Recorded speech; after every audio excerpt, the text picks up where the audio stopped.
Affaire conclue, la vie des objets s'intéresse aujourd'hui à un cadre du milieu du 19e qui va aller voir la vie en vert chez Quentin. Revenons sur l'expertise de ce cadre apporté par Olivier, 24 ans, venu de Viroflay.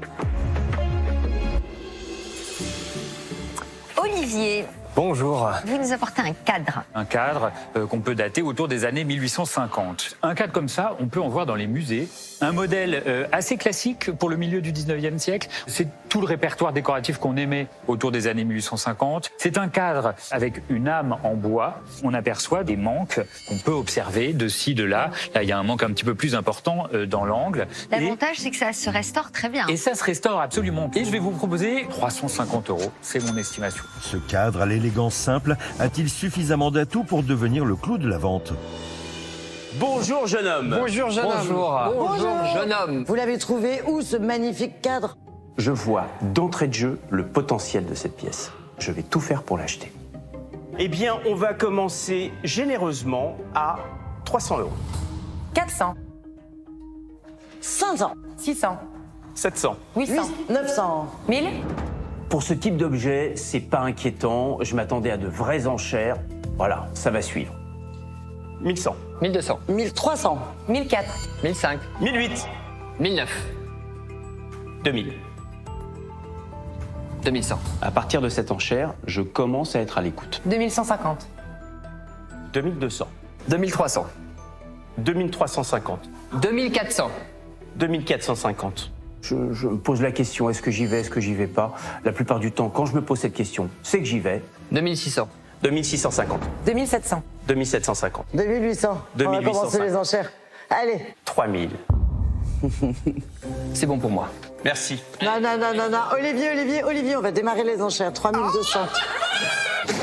Allez-y. Je m'attends pas à ce que Caroline me fasse de cadeaux, elle m'en fait rarement, et ça va être une adversaire redoutable sur cet objet. 3003. Ouais, allez, tu le mérites. Et là, à ma surprise, il n'y a plus de répondant. C'est un objet qui va partir en restauration en espérant qu'on adoucisse un petit peu cette tonalité un peu brutale.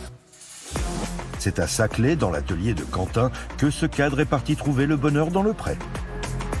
Quentin, on est sur une très très belle pièce que tu vas rendre explosive, extraordinaire. On est sur un superbe cadre qui m'a coûté très très cher. On a fait une petite restauration pour qu'il soit parfait. On a une partition qui est vierge. À toi de composer.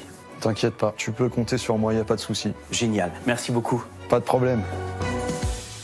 Je vais en coller toute la surface à végétaliser.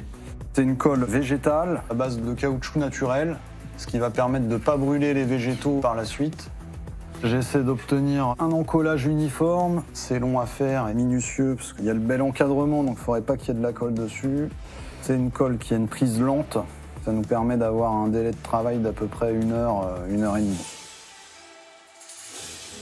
Les mousses-boules stabilisées sont récoltées sur des lieux de culture, hein, c'est pas prélevé dans la nature n'importe comment. Elle est préservée, donc elle est plus vivante, mais elle garde l'aspect du vivant. Je vais placer de la mousse florale à certains endroits pour aider, pour les caler. Si j'avais fait le choix de mettre de la mousse florale partout, on aurait quelque chose de très plat.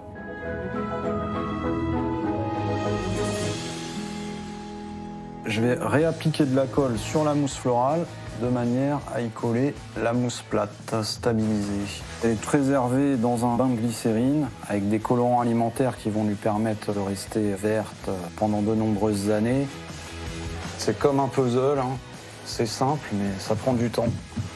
J'ai été obligé de découper un petit morceau pour qu'il vienne s'adapter.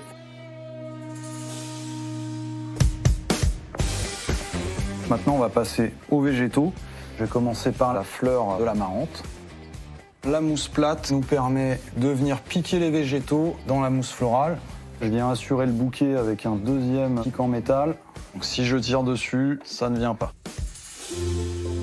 Je vais prendre une fougère, je regarde comment je peux la placer. Donc là, c'est pas trop mal. Hop. Hop là. Il y a 3 masses qui se dégagent. Donc je vais venir planter à différents endroits pour casser le dessin qui peut paraître symétrique au départ. Je vais passer sur des feuillages d'eucalyptus qui sont dans une autre tonalité de vert. et qui vont pouvoir amener une sensation de fraîcheur. Il est sympa, un peu aérien comme on peut voir sur cette branche-là. Ça va nous rapporter un peu de 3D, de volume. Je vais essayer de casser avec des tonalités de rose. Ce que je pique, c'est des fleurs d'achilléa. Là. Pour le moment, je vais me concentrer sur les couleurs roses et puis on verra après s'il faut qu'on complète.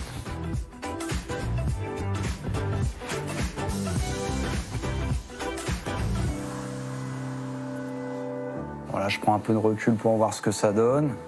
C'est bien équilibré au niveau des fleurs, des feuillages. Plus qu'à retirer le scotch et puis on aura le tableau parfait pour Julien.